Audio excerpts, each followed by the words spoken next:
Pourquoi y a-t-il autant de légendes de géants dans l'histoire humaine? Les êtres mystérieux appelés Néphilim en Mésopotamie, les géants mentionnés dans la Torah et la Bible, les titans de la mythologie grecque et les Jotun des sagas nordiques. Pourquoi cette figure récurrente, apparue indépendamment dans des régions lointaines, occupe-t-elle une place si forte dans la mémoire collective de l'humanité? Est-ce une simple coïncidence que tant de cultures différentes décrivent les mêmes êtres? Ou des géants ont-ils réellement parcouru la Terre autrefois? Qu'a-t-on trouvé dans la grotte de Lovelock? La grotte de Lovelock, dans le Nevada, est le site d'une des découvertes les plus débattues concernant les géants. En 1911, des ouvriers extrayant du guano auraient découvert des fragments de squelettes mesurant jusqu'à 2,4 mètres de hauteur. Les restes correspondaient aux légendes des Paiutes, sur des géants aux cheveux roux appelés Sitéka, soulevant de nouvelles questions. Les Paiutes prétendaient avoir combattu ces géants et les avoir exterminés en incendiant la grotte où ils se cachaient. Ces histoires sont-elles de simples mythes ou les découvertes archéologiques suggèrent-elles une réalité historique? Ou d'autres, en Amérique du Nord, a-t-on découvert des squelettes de géants? La grotte de Lovelock n'est pas unique. Au XIXe et XXe siècle, des fouilles dans des tertres en Ohio, Wisconsin et autres régions auraient révélé des squelettes de plus de 2,5 mètres. La disparition signalée de ces ossements, supposément envoyés au Smithsonian Institution, augmente le mystère. Si des géants ont réellement existé, pourquoi les os sont-ils disparus? Sinon, pourquoi tant de rapports répètent-ils la même histoire? A-t-on vu des géants en Patagonie? Les explorateurs espagnols arrivant sur les côtes sud-américaines au XVIe siècle écrivirent qu'ils rencontrèrent des indigènes géants en Patagonie. Antonio Pigafetta, chroniqueur du voyage de Magellan, affirma que les locaux étaient presque 2 fois plus grands que les Européens. Était-ce le fruit d'une observation exagérée? Ou des géants vivaient-ils réellement en Amérique du Sud?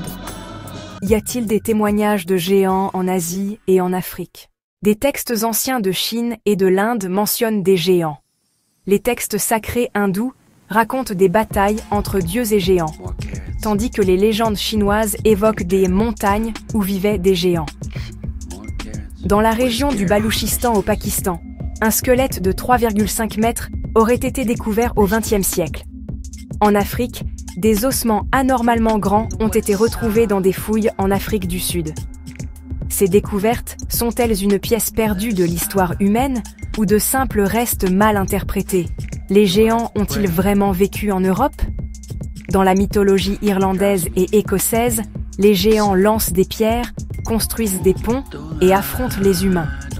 De tels mythes sont encore liés à des sites naturels comme la Chaussée des Géants. En 1613, un squelette mesurant 7,5 mètres aurait été découvert en Dauphiné, France, plus tard identifié comme des restes de mammouth. Pourtant, les habitants y virent une preuve de l'existence des géants durant des années. Était-ce vraiment une erreur ou une réalité ignorée? Comment la science aborde-t-elle ces affirmations? Les archéologues et anthropologues accueillent la plupart des découvertes liées aux géants avec scepticisme. Dans la plupart des cas, les os appartiennent à des animaux. Les mesures sont erronées ou les preuves fabriquées. Pourtant, quand les découvertes en grotte coïncident avec les légendes, cela pose la question: tout pourrait-il être faux?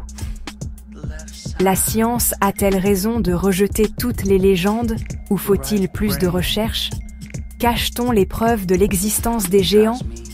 Selon les théoriciens du complot, les géants sont une partie cachée de l'histoire humaine.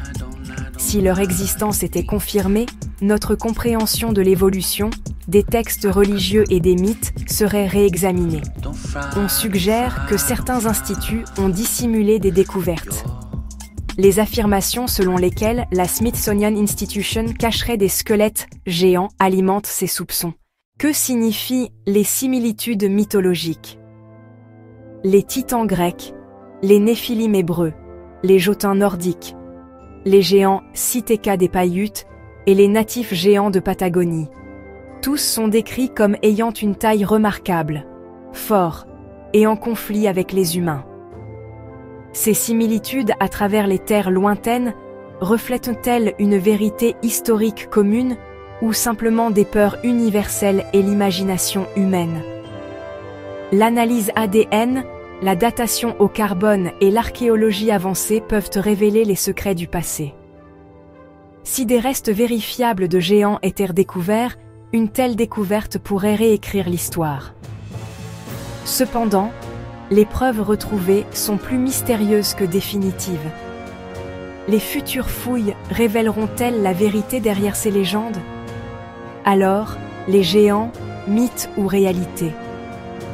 De la grotte de Lovelock à la Patagonie, de l'Europe à l'Asie, de nombreuses régions partagent des légendes de géants. La science rejette la plupart comme fiction, mais dans la mémoire populaire, les géants continuent à vivre. Peut-être ont-ils vraiment existé, ou sont-ils seulement le produit de notre imagination? Une chose est sûre, ce mystère alimentera toujours la curiosité et la fascination de l'humanité pour l'inconnu. Les légendes ne sont pas toujours de simples récits. Parfois, elles murmurent des vérités oubliées de l'histoire. Si vous souhaitez voir plus de contenu sur ces légendes mystérieuses et intrigantes, n'oubliez pas d'aimer la vidéo, de vous abonner à la chaîne et de partager vos idées dans les commentaires.